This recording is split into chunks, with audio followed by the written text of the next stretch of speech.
What's going on, guys? My name is Dwayne and welcome back to the channel. Now, first and foremost, I'd like to apologize for not actually uploading over the weekend just gone. Last week was just a manic week for me. I had lots of things going on in my personal life with children and having to go to work and having to sort out these bits and pieces in between all of that, and then having to edit all the footage and then get it looking nice and presentable for you guys to watch. It just all wasn't going to happen. So again, apologies for that, but we're on track now. That's all that matters. We're good. We're looking good now. So in this video, what we're going to concentrate on is the whole process, what I went through to actually get these bits and pieces, what I took off the engine in the last video. So if you haven't watched the last video, it's best you do so because you'll be up to speed. And as you can see, I'm quite happy with the job. It's all right if I do say so myself. Again, if I wanted it done professionally, like excellent, then I would have sent it off to a professional. But how it looks now, I must admit, I am happy with it. So you guys can see for yourself. But let's see what happened, how I went about it, and yeah, let's get into that. Let's go.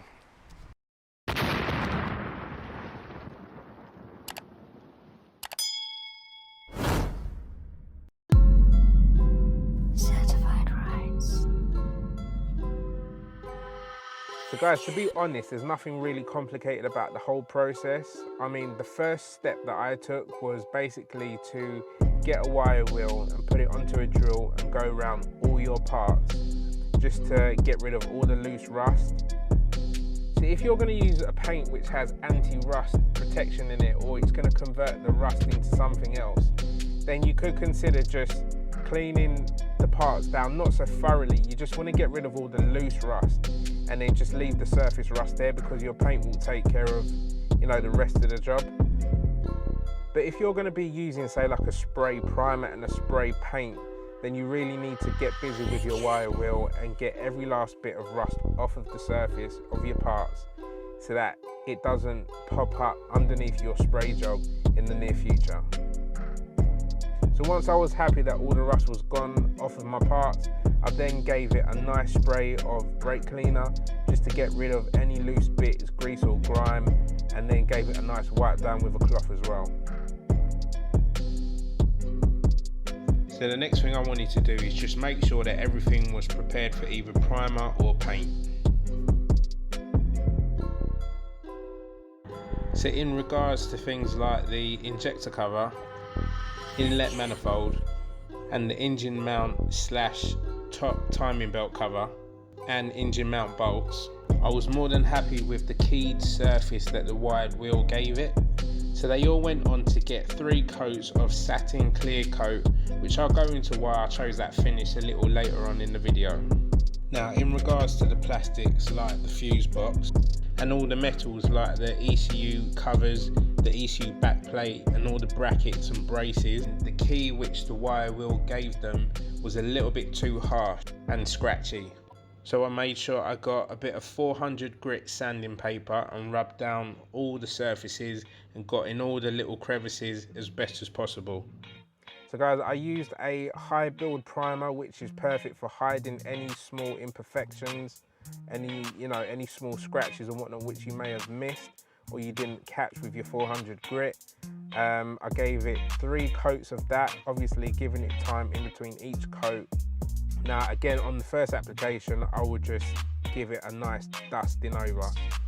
The second application, again like I said with the primer, I would try and get the paint into all the gaps and the crevices, and then after that I would let it dry, and then I would actually go over the whole lot with a 400 grit just to smooth it down, because I don't know what it is about the Halfords paint, but it comes up a little bit bubbly, and black will just show everything, all the imperfections. So then I'd get a bit of 400 grit, rub everything down again, clean it all off. Once I was happy, I wouldn't use any solutions or anything like that.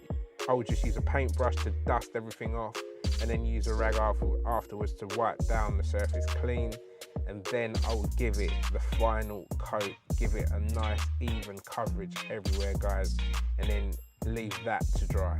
So now that all the metals and plastics were primed with a nice high build primer, it was now time for paint. Painting was pretty much the same as applying primer. For the first coat, you just lightly dust with your spray paint. Let it touch dry for half an hour or so. You could even speed up the process by using a heat gun. Second coat, try and get into all the little nooks and crannies which the first coat didn't reach. Then once the second coat is dried, go over everything with a bit of 400 grit sanding paper just to give it that extra smooth finish. And for the third and final coat, just give it a nice, strong, even finish. Then let everything dry and you should be all done.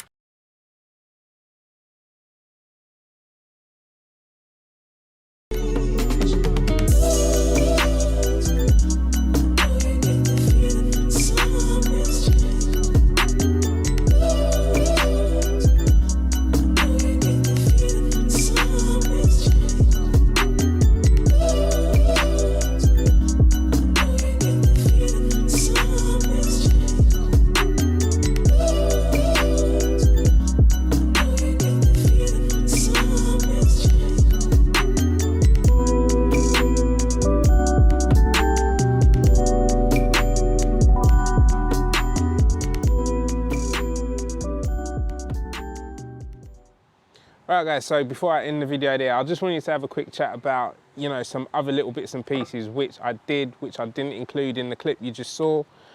Surely guys, because of time, if I actually recorded the whole lot, everything what I did on all parts, then guys, this video would be like near on an hour long. So what I decided to do is just crack on, get everything done, and then afterwards do what I'm doing now and just have like a little chat with you guys. So on the metal parts, as you saw in the clip before, all I did was got a nice wire wheel on the drill and just rubbed everything back down to its original colour. My main objective was to get all the oxidation off and get all that cloudy stuff off. With, if you've got a 172, 182 engine, you'll know what I mean. You probably saw it in previous videos what I've done before, where it's got like a nice, not a nice, but it's got a very cloudy look to it. Which isn't very nice. So got all of that off with a wire wheel, and then after that, because of the look I'm going for, I mean, I would love to put some nice paint on it. It's actually killing me that I'm not, but because of the look I'm going for, just an OEM fresh look, I gave it a nice clean, and then after that I just used a satin clear coat on top. Not a gloss, because if you notice the original engine bay, it's not a glossy look, it's not overly shiny, it's just got a subtle shine to it, which to me says satin. So that's what I did. I put a nice, where is it? I just went on eBay and I just got a can of satin clear coat. It is high temperature stuff, so it should be good, it should last. So that was that. And guys, literally that's all I've done to these parts. Other than that, on the like ECU covers and stuff like that, again, the original colour looks very glossy to me, in my opinion. So that's what I went for. I just literally used like a wire wheel again, grounded it all down, and I noticed that it had a lot of deep scratches on it. So again, I went and got myself from the internet, again, just off of eBay. If you just look for a nice high build, it doesn't have to be this exact one, but you just want a nice high build primer, preferably grey, because you're putting it under a dark colour. But yeah, I did put a nice high build primer underneath, and that should bed into all your deep scratches and whatnot, and hopefully, if not eliminate it, at least, like, you know, dye it down a bit. I gave it about 3 coats of that. And then after that, I went and got myself a can of gloss black paint from Halfords and put 2 coats of that on. Once I'd done 2 coats, I noticed that it started to look a little bit bobbly, like there was high points on it. So then I rubbed it down with a bit of 400 grit. And then after that, gave it a nice clean, and then gave it a final coat, and it turned out fantastic. I mean, that, I am over the moon with that. To me, that turned out lovely, but you know, you've seen it already in the cinematic bit. So yeah, very happy with that. So that's all the ECU parts. With the bolts, guys, with the actual engine mount bolt, guys, these are very expensive for what they are. They're not expensive, but for what they are, they're very expensive from Renault. So I went down the road of actually cleaning these up, and they come out lovely, to be honest. They cleaned up very well, and I just sprayed a little bit of clear coat over them, so they've got some sort of protection. Whether it will last, whether it's any good, or if it's a good idea or not, I don't know. But you know, something is better than nothing. So it's got a little bit of clear coat on it. It will probably come off a bit as I tighten it up and torque it up, but there you go. So that is that. And the only other thing as well, what I wanted to let you guys know, is the actual fuse box. Now this I bought secondhand off of eBay, and it did not come like this. I've actually, again, put a bit of high build primer on there, grey, and then 2 coats of satin black, this one, because the original box doesn't look glossy to me, it looks satin. So, yeah, so I put 2 coats of satin black on that, and then rubbed it down again with 400, and then put a final coat on that as well, and it came out lovely. That, to me, that is really nice. That's the original box. That's the original box there, and that is literally how this looked when it came. So it was pretty much like that, and look at the difference there, guys. Such a big difference. Really happy with that. Really, really happy with that. So yeah, that was that.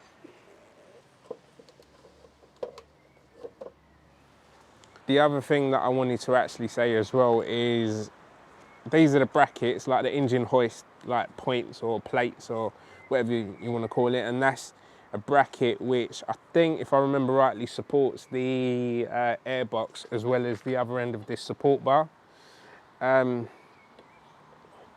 I've done these in with a bit of black hammerite, which has got anti-rust properties in it. To be honest, guys, I'm not really happy with the finish. I don't really like the way how it came out. I always prefer spray over paint brushing anyway. Like, the finish is always better. They came out glossy. I don't know if it says gloss on the paint. No, it just says smooth black, which is why I probably went for it. It doesn't say gloss, but it came out glossy. The original ones weren't glossy at all. They were just like a normal matte, if at best satin black. So these I'm not really happy with. I'll probably go over these again and get these sorted out again, or just get new ones, because the reason why I did actually use the hammerite is because it was right in the corners, right where the welds are. They were quite rusty. So I thought, just spraying normal paint over it, it's not really any good. It's not really solving a problem, is it? So I went for the hammerite because it's got rust, anti-rust properties in it, which could, you know, stop that, or, you know, from spreading or convert it into something else. I don't know. I don't know the science behind it, but that's why I went for it. But the finish, nah, not really happy with that. So I might do something about that. I don't know what yet, but watch this space for that one. This, guys, this was my best friend throughout the whole process. This just clicks onto any can, like that. And guys, this action with the trigger it made life easier. Like, I know it, I saw it and I thought, gimmick.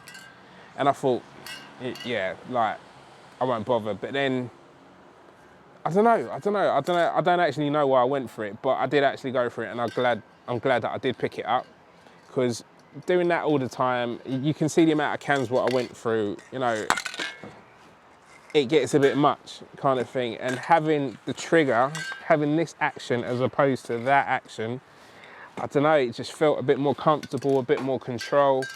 It was just good. It was good to have around, and so therefore I will recommend getting a trigger like that. It's called Can Gun 1. You can get this anywhere, eBay, Amazon. It's not really a complicated tool, so I would just go for any old one. There's no brand in particular I don't think is better than the other. It's just a plastic frame. So yeah, so guys, other than that, that is all. There was no other magic to this. This was all it was. So if you're looking to do something similar to this, go for it. I would definitely give it a go. And like I said, guys, if I was looking for an ultra professional super finish, then obviously I would have sent it off and let somebody who does this day in, day out, and they've got all the thousands of pounds worth of equipment to, you know, bang this out in an hour, I would have sent it off to them. But this is good enough in my opinion. But we'll see it in its entirety on next week's video. So guys, that's it for this week. What I'm gonna do now is literally get cracking on the following week's video, where you guys will see the car with all of this back on it. The bit what I'm actually looking forward to, I'm actually excited to get all this stuff back on and just seeing how tidy and how fresh the engine bay looks. And then we'll be on to the next project. Also guys, I'm really going to be putting a lot more energy into reaching out to people to feature their cars. So if you guys have got anything interesting, doesn't have to be the fastest. Yes, I'm into my performance cars, both standard and modified, but it could just have something special about it.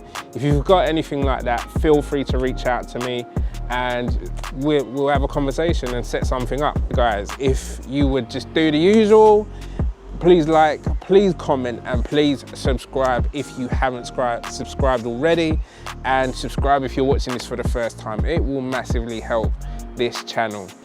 So I'll see you in the next one, guys. Take care. Peace.